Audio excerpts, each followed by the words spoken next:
Man, I love video games, and this week we got some really good stuff. I'm your host, Lucky TCP, and welcome to GNN.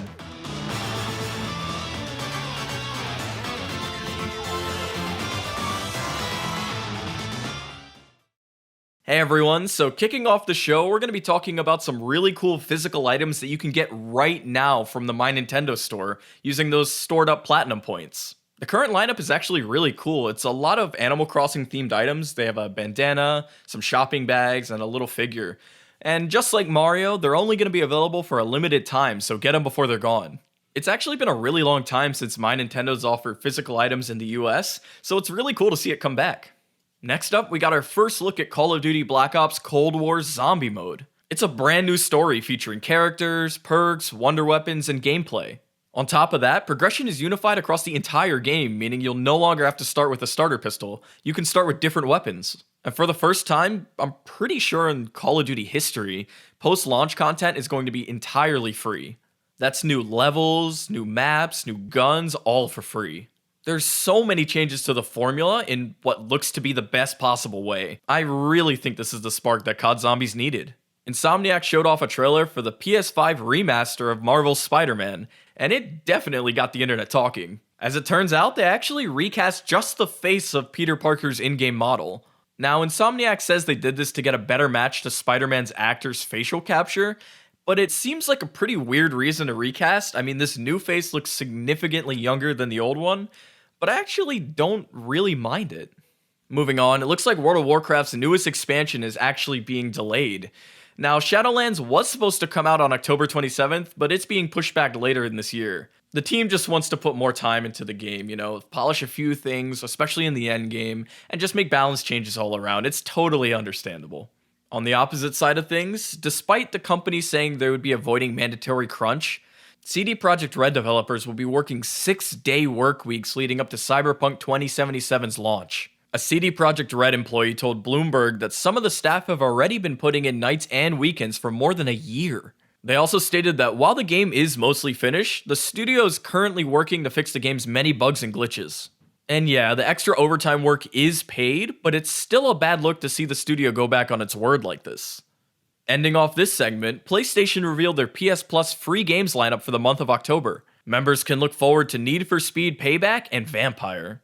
It also looks like Bloodborne went free to PlayStation Plus users. I mean, it wasn't promoted, so maybe it was a mistake, but I downloaded it yesterday and it works totally fine, so maybe we just got an extra game.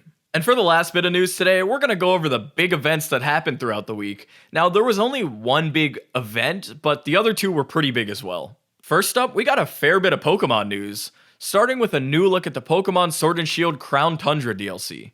While it didn't show us too much that we didn't already know, it did confirm that all the legendaries are returning. The video also confirmed the release date being October 22nd, and that's coming up pretty soon. And starting November 6th, you'll be able to buy Pokemon Sword or Shield with the corresponding expansion pass, included all on a single game card. We also learned a smidge more about Pokemon Go's integration with Pokemon Home. Once Pokemon are moved, you'll be able to access the mystery box in Pokemon Go, which gives you a chance to capture Meltan. There's a few other details in there as well as a few unknowns, but we're just gonna have to wait and see how the service fully works when it comes out. Nintendo finally revealed the next DLC fighter, and it was none other than Minecraft and Alex and a zombie and an Enderman. Now, this announcement was trending so much that it actually ended up crashing Twitter.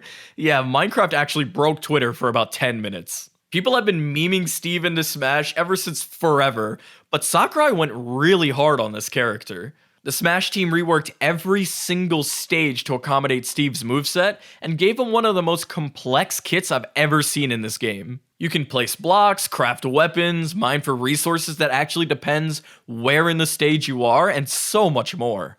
I personally wasn't expecting to see Steve make it in, but he looks really, really interesting, so I'm super excited to try him out. Steve and Alex released on October 13th.